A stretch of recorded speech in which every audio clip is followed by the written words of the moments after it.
Hi மக்களே, மத்திய பிரதேசத்தில் ஒரு படகு கவிழ்ந்து நிறைய பேர் இறந்தாலும் அதில் ஒரு தாயும் ஒரு சேயும் இறந்து கிடந்த அந்த நிலையை பார்க்கும்போது நம்ம உயிரே போயிடும் போல் ஒரு சூழ்நிலைங்க. கண்ணில் அவ்வளோ தண்ணி கொட்டிச்சு அந்த வீடியோ பார்த்துருந்து. ஏன்னா ஒரு தாய் ஒரு குழந்தைய வளர்க்க எவ்வளோ கஷ்டப்படுவா, அப்படி எவ்வளோ தன் குழந்தைகளுக்காக தன் உயிரையே கொடுப்பான்றது ஒரு வாஸ்தவம், ஒரு வார்த்தைகள் நம்ம கேள்விப்பட்டிருக்கோம். நம்ம ஆனால் குழந்தைங்களும் அதை ஏற்றுக்க மாட்டாங்க. நம்ம அம்மா நமக்கு இவ்வளோ கஷ்டப்பட்டு நம்ம வளர்த்தாங்க அப்படின்னு எந்த குழந்தையும் ஏற்றுக்காது. ஆனால் இந்த ஒரு இன்னைக்கு அந்த படகு கவிழ்ந்த விபத்தில் பார்த்தா ஒரு தாயும் ஒரு குழந்தையும் கட்டி அணைச்சபடி அந்த உயிர் எழுந்திருக்காங்க. அதை பார்க்கும்போது என்ன தோணுது, பார்க்குறவங்க எந்த தாயும் ஒரு குழந்தைய வளர்க்க சாதாரணமாக கஷ்டப்பட மாட்டா. வளர்க்குறதுக்கு தன் உயிரையே கொடுப்பா குழந்தைக்காக அப்படின்றத அதில் நம்ம புரிஞ்சுக்கலாம். இதை விட ஒரு பெரிய ஒரு விஷயம் எதுவுமே சொல்ல முடியாது.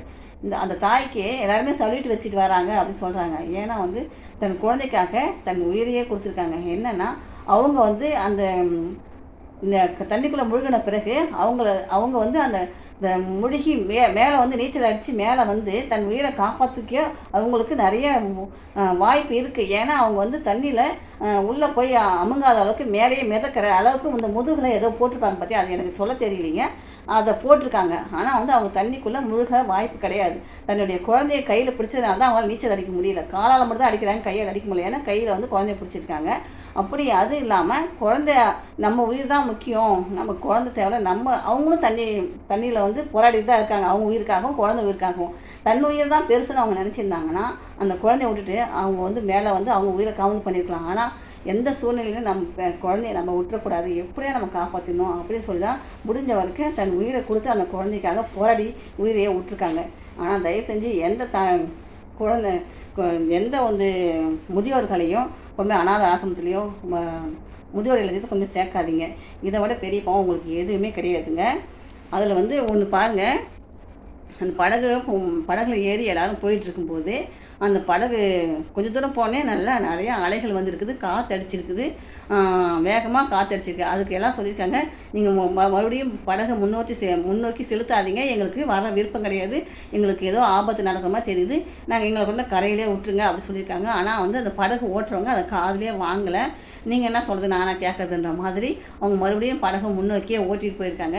போயிட்டு இருக்கும்போதே அதிகப்படியான காற்று, அதிகப்படியான அலைகள் அலைகள் அதிகமாக வேகமாக வந்ததுனால எகிரி அப்படியே அந்த படகுக்குள்ளே தண்ணி அதில் ஊற்றிருக்கு. அதில் பட்ட உடனே படகு ஒரு பக்கமாக அப்படியே சாஞ்சிருக்கு.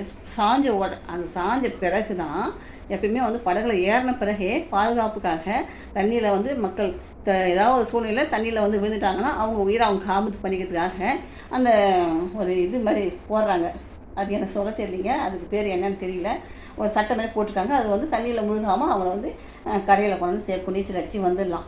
அதை அவங்க கொடுக்கவே இல்லை. அப்போ அந்த தண்ணி ஏறினோடனே கொடுக்கணுமா, அது தரலையா. அந்த தண்ணி அந்த படகுல பட்டு முழுகுது பார்த்தியா, படகு முழுகுச்சு பார்த்தியா, அப்போ தான் அதை கொடுத்துருக்காங்க. அப்போ கூட அது கொடுத்துருக்கும்போது கூட எல்லாருக்குமே அது கிடைக்கலையா, கொஞ்சம் பேருக்கு மட்டும் தான் அது கிடச்சி தான். அவங்க அவ்வளோ கம்மியாக தான் வச்சுருந்துருக்காங்க. அப்படியே கிடச்சி வாங்கினவங்க கூட அதை அவங்களால போட முடியலையா, போகிறதுக்கான சூழ்நிலையும் கிடைக்கலையா. ஏன்னா தண்ணி அதை பட்ட உடனே படகு ரொம்ப தண்ணிக்குள்ளே உள்ளே போயிட்டே இருந்துச்சான். அந்த வாங்கினவங்களும் அதை போடுறதுக்குள்ளே அவங்களும் தண்ணியில் முழுகிட்டே இருந்திருக்காங்க, அவங்களாலையும் போட முடியலைங்க. இவ்வளோ ஒரு பாதுகாப்பற்ற ஒரு படகு பயணம் எதுக்கு அவங்க வச்சு நடத்தணும் அப்படின்றது தான் என்னுடைய கேள்வி. இது எல்லாமே ஒரு கண்ணிமிக்க நேரத்தில் நடந்து முடிஞ்சிச்சு. எவ்வளோ பேர் இறந்துட்டாங்க. அந்த தாயும் சேயும் அப்படி பார்த்தது தான் ரொம்ப மனசுக்கு உருக்கமான ஒரு நிகழ்வு. யாருமே ஒரு குழந்தைய பெற்று வளர்த்து ஆளாக்குறது ஒரு சாதாரண விஷயம் இல்லை. ஒரு தாய் தன்னுடைய உயிரை கொடுத்து தான் அந்த குழந்தைங்கள ஆளாக்குவாங்க. அதை நீங்கள் மனசில் புரிஞ்சுக்கணும். இந்த ஒரு நிகழ்வே எல்லோரும் தாய் தகப்பனை கொண்டு போய் அனாதை ஆசிரமத்துலாம் கொண்டு வர்றாங்க இல்லையா, முதியோர் இல்லத்தெல்லாம். இனிமேல் அதுமாதிரி செய்யாதீங்க.